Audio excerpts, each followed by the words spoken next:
I guess what we do is we bring together people who have something interesting to say.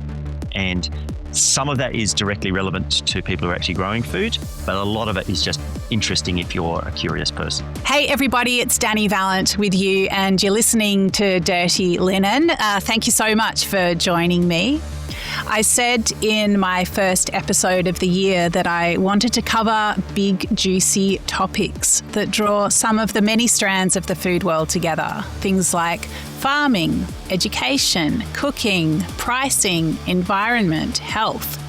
I'm often saying that you can put a food lens on any of the world's big topics, and I think we will do that today.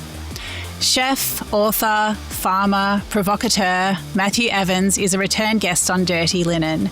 He was interviewed by Jo Barrett in a Dirty Linen takeover in 2023. I cannot believe that is 3 years ago. Chef Jo had just released her book Sustain, and she chose Matthew as one of her 3 guests. That conversation ranged from topsoil to bubble tea. Even throwing those words together shows how big and unwieldy and maybe fun food conversations can be. Matthew runs Grounded, a roaming farming conference that's also a food festival with talks, demonstrations and big conversations. I'll be one of the MCs at this year's festival on April 22 and 23 in Victoria. I know that everyone is welcome and tickets are on sale now, but I don't quite know what to expect.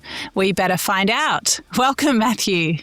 Thanks for having me, Dani. I don't even know what to expect. We'll just all roll up and have some chats and have a good time. What are the big topics for you when you think about getting a bunch of farmers and food people together? You know, what do you think are the big things that should be discussed?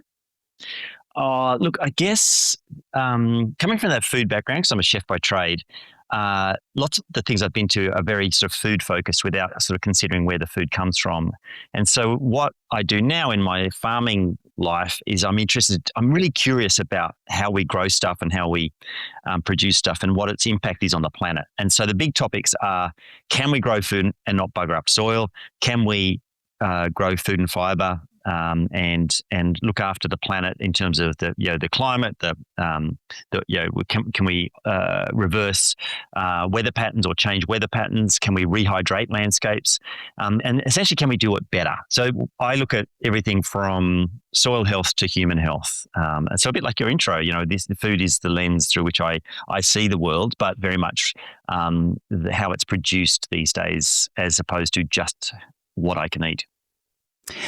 For me, I think about just gently putting a seed into the soil and nurturing it and imbuing that process with hope.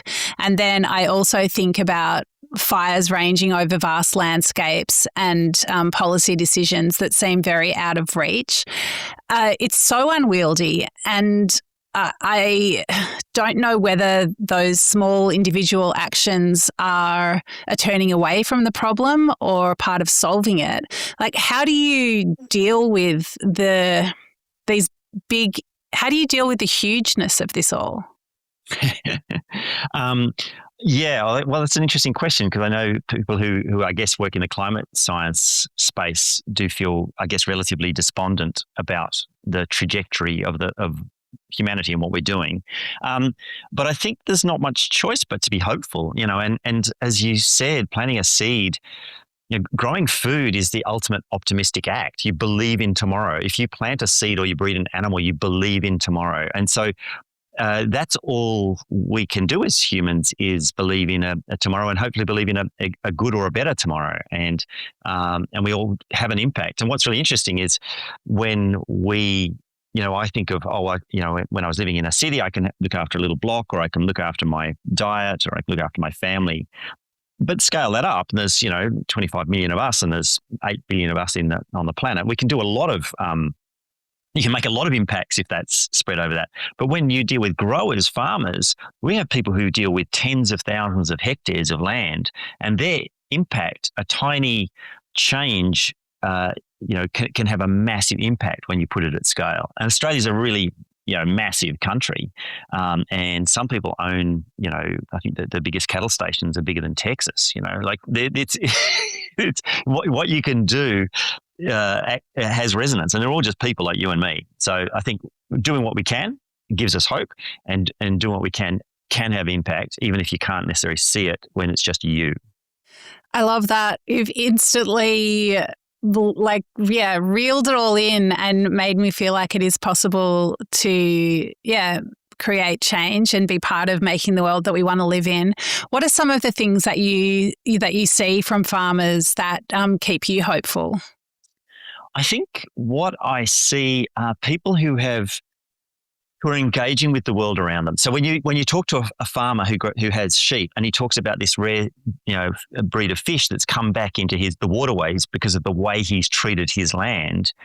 And so you've got the accidental fish farmer, the guy who's actually interested in, fine merino and fat lambs, suddenly is looking after a river ecosystem. And it's that thing that I love, because we were all people. It's very easy to paint all of certain groups as something. So, some people would paint farmers as, not conservationists or not, not caring about nature, and people, particularly farmers, would say they really care about nature. But we're all just humans. So some people do a really great job of looking after the world, and some people don't. And it doesn't matter whether you're a farmer or not a farmer. But what's really wonderful is when you talk to a farmer. I was just chatting to the hosts of The Next Grounded, and they were saying, "Oh, you wouldn't believe the bird life. We're going to do. We've got all the photos of all the birds, and we're going to do a talk on, how many birds we've got on the farm. Now, they're not making any money off birds. That's not, a thing. But they're engaging with the world around them and providing a public service. Looking after the national estate. And I think that's what I love about the people who I get to deal with who are looking after land, is they see themselves as custodians for a tiny fraction of time, really. Even if you own the land or lease, doesn't matter. You're really only here for a blip in geological time, and so they see themselves as going, okay, well, how can I tread gently, and what can I do maybe to make things better? And do you feel that there are conversations happening among farmers that are different from perhaps the conversations that were happening 20 years ago, or has this work always been happening?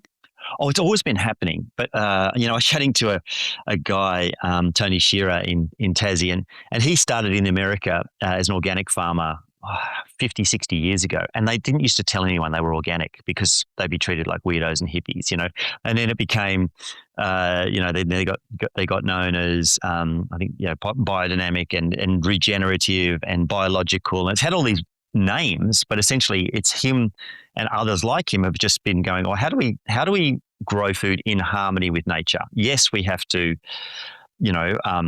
there's an impact from how we produce food and fiber. There's if you want to plant a carrot seed, you have to create bare earth. You have to change the ecosystem to get a carrot to grow. You can't just grow it, in a forest, like a native forest. But how can you grow food and that compensate for the impact you have, and do it in a way that we can do it forever? And so, seeing those sort of people and those badges, it's changed, but now it's normalized. So that same person can say, I do this, and it's normalized. It's like, oh, yes, I care about microbats. Oh, yes, I care about nutrient density because the food I grow is doing humans more good than produced in a different manner. I care about the fact that that there's living things in soil, and we're actually going to be, at the event. This is super cool. They now have these super great microphones that can record the sound of life in soil, and what we think of as inert and just dirt. Once you put a really sensitive microphone in, you can actually hear all the living things doing the good stuff they need to do in soil to be able to feed plants, to feed us. Wow, I'm excited about that because, you do hear those stats like a teaspoon of good soil has got however many billion microbes, but the thought of actually listening to them doing their important work, I feel like that'll really hit home for a lot of people. Yeah, and that's the problem with soil. And I guess the foundation of what I'm interested in is soil, but how we treat soil is what is going to happen to us and to the planet on scale. But it's very hard for people to get excited about soil. It's pretty boring to look at. Like, it doesn't scream when it's in trouble, and you can't tell if it's being damaged or healthy for your average person. Soil nerds can. But but being able to tell the story of soil is one way to imagine it. But now with this technology and some of the photography we can do, we can actually not just have to imagine, which is that beautiful human capacity to imagine what's happening in soil. We can actually see it and we can actually hear it. And when you do that, I think it makes it more real for people, because it's not just, oh, someone wrote that down, or some scientist, some boffin in a lab coat reckons there's all this life in soil. But how do I know? When you can see it and hear it for yourself, you're like, oh my God, this is actually there. It's actually important. And I, as a person managing land or managing a garden or whatever, I can control that. I can give that change its destiny. I think one of the most hopeful things that I remember from your chat with Jo is the fact that you can make soil, you can grow topsoil, that it's not a resource that is depleted and then necessarily gone forever. Can you talk about that? Yeah, so this is the crazy thing. So soil it's mostly just crushed up rock. So crushed up rock has different grades of size. So there's sand, which people sort of know is quite grainy. There's silt, which is finer grains of crushed up rock, and then there's clay, which is really fine. Essentially, that's 95% of healthy soil, but the 5% is the living stuff. And so, if you look around, there's probably not in most places there's still crushed up rock. Even if you've had erosion, there's still some kind of crushed up rock, which is essentially dirt. But if you add biology, if you add life, if you add carbon to that, so dead leaf litter and organic matter to that, then it becomes living soil. And you can actually build that living bit, which is the bit that essentially feeds plants. It makes the rock minerals available to the plants, because plants don't eat dirt, right? So a plant, just a quick thing on photosynthesis, a plant makes sugars out of the air. It uses the sun's energy to take carbon dioxide and water, and uses the sun's energy to split those apart, recombine it as carbohydrate. So a plant makes most of itself and all of the energy in digestible form from thin air. So it makes sugars out of nothing, but it needs tiny fractions of stuff that are trapped in those rock minerals. So it needs iron's a really good example, or copper, stuff you might be familiar with. So a plant doesn't eat rock minerals. It doesn't eat, that, but it gets those minerals in digestible form through the actions of living things. So microbes and fungi and nematodes and stuff that actually can dissolve those minerals and make them in a soluble form that the plant can take up. So we can build soil by building biology, by building life. And we do that through living plants, through leaf litter, through inoculating the soil perhaps with more microbes, fungi and all that kind of stuff. So there's super cool stuff going on in that space. It's very, it's such a complex system, and it's really when I hear you talk about it like that, I feel like it's such a privilege to be part of it.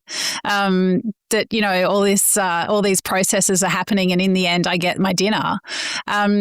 It feels very far away from sitting in a restaurant and ordering something off a menu. But I know that, I'm still a restaurant critic. You used to be one. Like, how do you think about that part of your life and my life? Like, do I need to become a farmer too, or can I engage with these things in a meaningful way by eating in restaurants? So restaurants, look, the thing about restaurants is, I guess it's a privilege to be able to go to them and have them, and I'm very much aware of that now. And I think perhaps when I was a restaurant critic, which I did pretty much full time for a decade, I don't think I really knew the true taste of some things, because you would deal with very talented chefs who would be able to transform ingredients into wonderful dishes, but I don't know that all the time I was getting the wonderful flavor was, there's a wondrousness and a deliciousness and an amazingness that comes from good farming and good growing. And any home gardener can tell you this. If they've gone and got their own cucumber or their own tomato or their own eggplant or whatever it might be from the garden and brought it into the kitchen, their own lettuce, grown in healthy soil, you can taste the wonderfulness, the nutrient density, the complexity in there. And that's because of the healthy soil. And sometimes I think when I was a restaurant critic, I kind of went, oh, well, the chef's been pretty clever. They've used this ingredient reasonably well. They've added enough fat, salt, or sugar, which is essentially a cheat's way to make things taste better.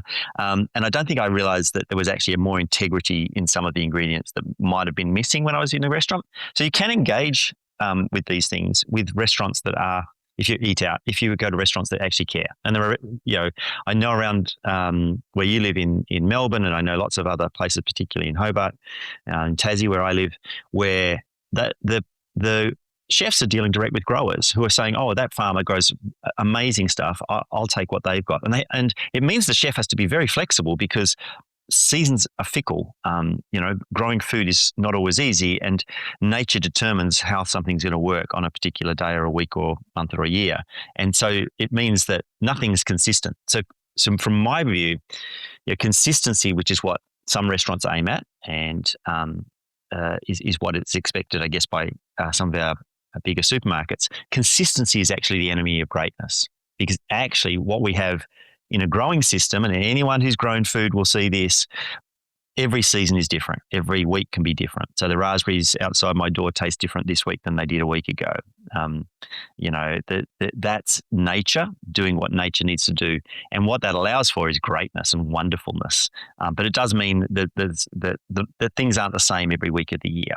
And I guess restaurants, if they want to be consistent, they want to have the same menu, what they have to do is they have to dumb down the menu to the worst ingredient of the season or the least trained staff member. And so some of them do that, and then others rejoice in the variety and can adapt to the changes that nature throws at them and celebrate those changes. I have so many thoughts.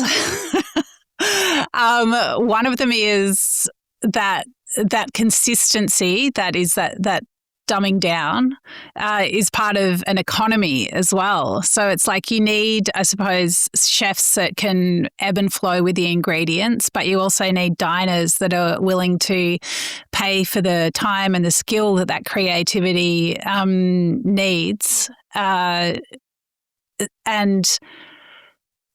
Yeah, it's really hard for any restaurant to charge the true cost of putting food in front of people. And I suppose that variability, that engagement with people who are farming in ways that we might, think are friendly to soil or very thoughtful, it can cost more. So, I mean, do you see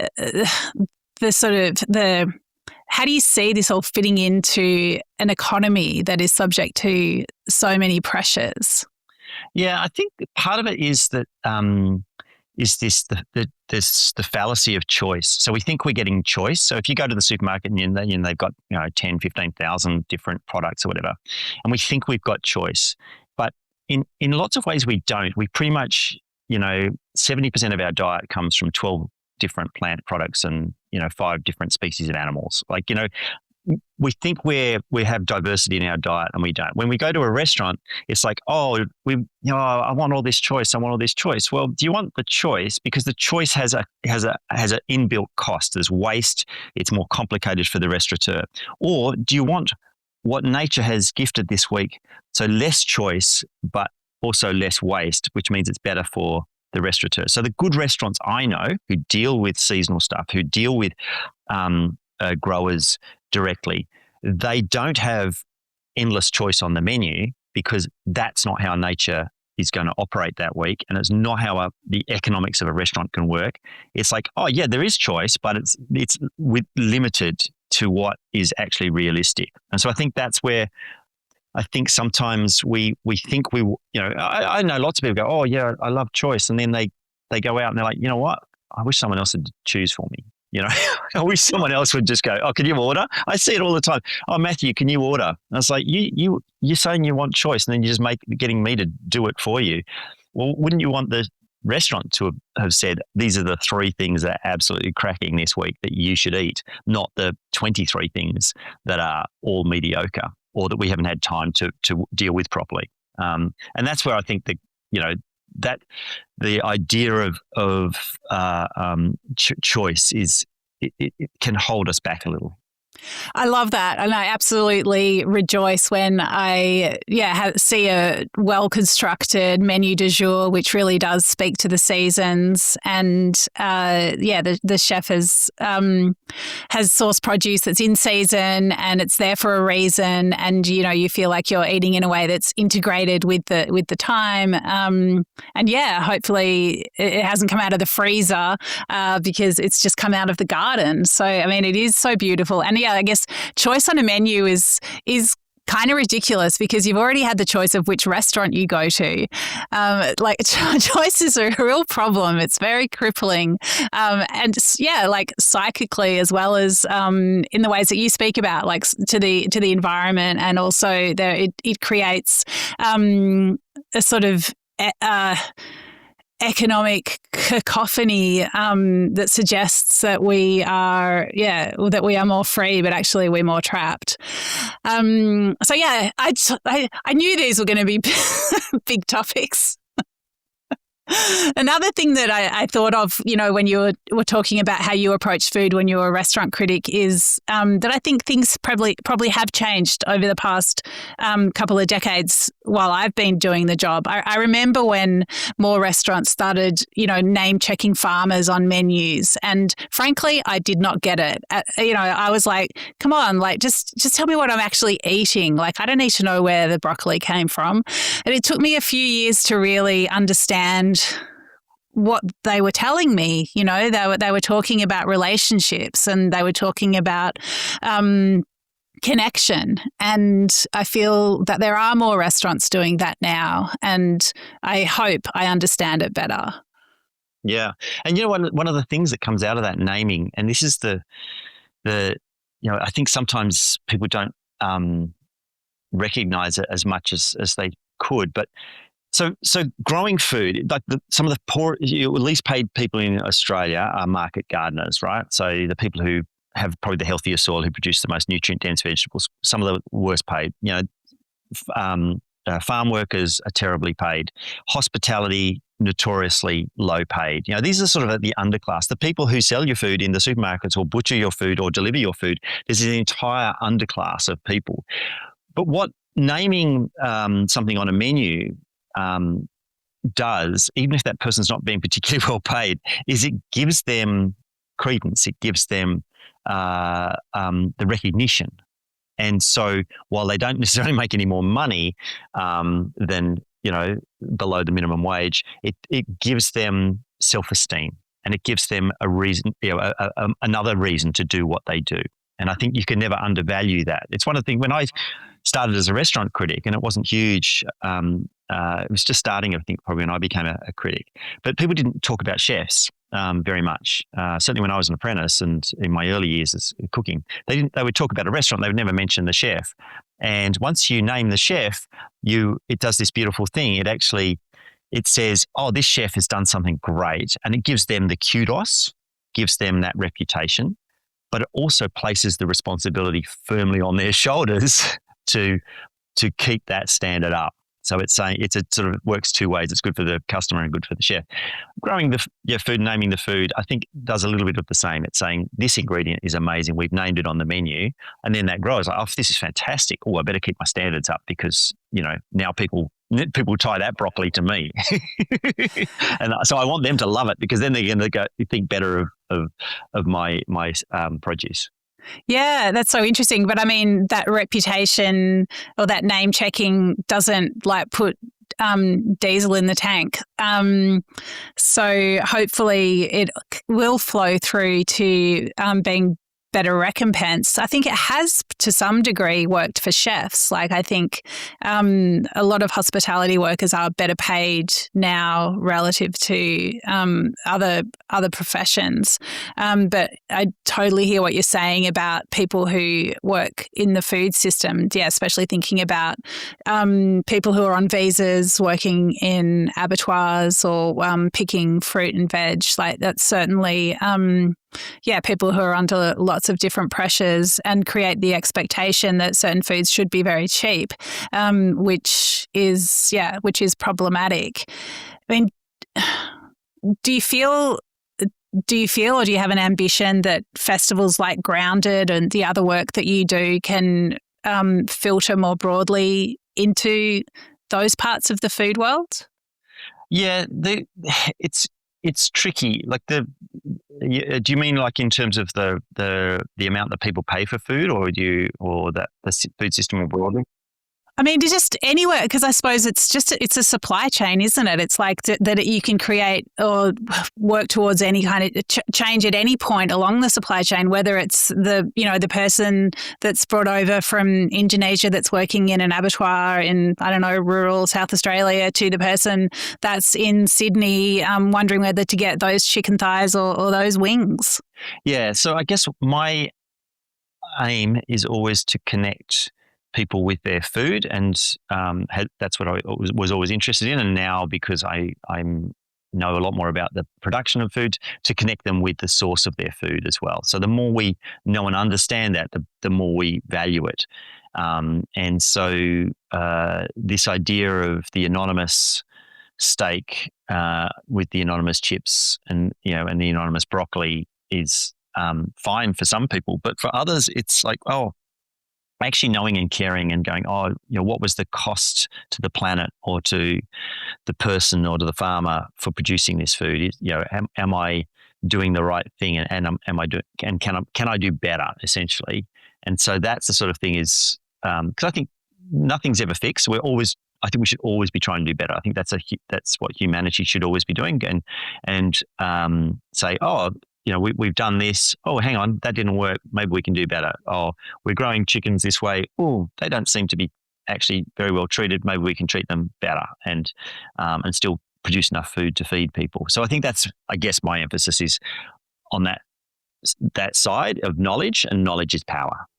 Yeah, and I suppose people will jump in at wherever they're up to, whether they're sitting in a restaurant or standing in a supermarket, or buying some seeds. I guess people will hopefully come into that conversation wherever they're up to. Matthew, let's talk more about Ground, and tell me about some of the speakers. Who are you excited about welcoming to the farm? I'm excited about all of them. This is the part of the problem. So I've got something like 50 presenters over the 2 days doing amazing stuff. So look, to give you an example, we've got a woman named Clara Coleman who comes from a farming family in the US. And so she's going to be talking about, so there's lots of ways that we can farm better and do better. But her attitude is, well, there's no point saying we can farm better unless we look after the farmer. So everything is based on people. So how do we look after landscapes? How do we produce food? Well, we need to look after the people who produce the food. And so that she's very much, I think she runs a group called Farmer Care out of the US. So super great, looking at mental health and general well-being, and saying if you want to eat, then you need to look after the people who actually produce this stuff. I've got another guy in America, Stephen Chen. He's a food as medicine doctor. So he's actually saying, not only prescribing certain types of foods and particularly vegetables, but from certain farming systems, because certain farming systems produce food that is more delicious, more nutrient dense, and measuring measurable results in terms of chronic health benefits by changing the way people eat. So he's giving a couple of talks. We've got a woman named Helianti Hillman who's gorgeous. She's out of Indonesia. She works with one of her topics is the food the world forgot. So it's all these indigenous ingredients that people don't really know from Indonesia, and she works with women mostly and gets them to cook local ingredients for tourists, but also she's got a little export business where she takes some of these things and takes them around the world. So she's talking about, I guess, that idea of sustainability. I'm putting her with a woman named Madonna Thompson for one of the sessions. Madonna's she's a Aboriginal woman out of Queensland, and she's working with native grains and native produce and saying, well, are we growing the right things for Australia, like Australian soil, Australian climate, and can we do better with that? We've got Paul Horn. He's an insect guy. So most people think of insects as a pest, but actually, we've got 1,000 or 2,000 varieties of insects floating over our farm, and only about 10, I could probably name them, are actually pests to our crops. And so saying, actually using insects as a tool in your kit to predate other insects or to look after you. You can actually use insects to look after your plants, and not all of them are bad. We've got Rowan Reid, agroforestry expert, lives down in the Otways where we're going to be hosting this, talking about trees on farms. A lot of tree action. Got Jake Robinson. Jake Robinson talks about the aerobiome, so the microbes in the air, but also the stuff in trees and landscapes and how that affects human health, and how if we can look after land, we can look after ourselves. We've got grazing experts, we've got carbon in soil experts, we've got people who talk about how if we alter our landscapes, we can affect cloud cover. So essentially we can affect weather by the way we look after our farms. So this is all sort of really cool stuff. And from the sort of hard bit in science to the woo-woo to the beautiful storytellers. We have music. At the end of the day, we have a bar running. It's very much one of those events where we bring I have a lot of questions, but I don't have answers. So I bring people who might have the answers, or sometimes they just have better questions than me. And everyone comes with a very open mind, curious, interested. Some of the best conversations happen in the line for the Dani, as it happens at all these sort of things. But it's got that sort of mix. It's a cross between a food festival, a music festival, a writers festival where there's multiple talks going at once. So, there's blah, blah, blah going on in a tent. If you're a bit bored by that, or you can't sit down, like some farmers get a bit antsy, you can go off on a walk shop and dig in the soil, or, go and do a fungi forage with Alison Pulio, amazing fungi expert. So lots of bits. As I say, 50-something presenters, 60, 70 sessions over the 2 days. There'll be some gear for the back of your tractor. There'll be the chef, Dan Hunter, and Joe Lawson, the gardener from Bray, talking about that connection between the growing of food and the cooking of food, and that sort of almost, whether it's the tension or the joy of actually dealing directly with the person who grows your food, which is kind of cool. Yeah. It sounds so exciting. I'm thrilled that I get to, moderate some of these conversations. Interested to see what tent you put me in. So what is this for everyone? Is it just for farmers? Who should turn up? Yeah, it's really interesting. It's set up to be sort of, I guess, more relevant to farmers. What's interesting is the ones we've run, we've had landscape gardeners, lawyers and architects, and got the most delightful email of someone the other day who's not a farmer, just came along because they're just interested in food more broadly and wanted to get an idea of where it comes from. So it engages with all of those people. And I guess what we do is we bring together people who have something interesting to say. And some of that is directly relevant to people who are actually growing food, but a lot of it is just interesting if you're a curious person. So it's one of those sort of events where about 20%, 30% of the people who come are not growers or farmers, who get a huge amount out of it. And I'm always a bit surprised. And the rest of the people who are going to go off the next day and hopefully make change on their land, or be re-inspired to continue the good work that they do to look after the landscape and feed Australia. I love it. Well, we'll put the link in the show notes, so please everybody check that out and maybe see you at Grounded. Matthew, I am curious and hopeful. I have lots of questions and I can't wait to get some of those questions answered, or maybe just come up with better questions. Thank you so much for sharing with us, and I will see you at Grounded. Fantastic. Thanks you so much for having me, Dani. This is Dirty Linen. I'm Dani Valent. We bring you untold stories from the food world. Real, raw, unafraid, hopeful. We're driven by a belief that food provides endless opportunities for learning, connecting, and creating the world we want to live in. Delicious, open-hearted, meaningful. If you know a story that needs telling, get in touch. Write to dirtylinen@deepintheweeds.com.au. Thank you for listening. This is a Deep in the Weeds production.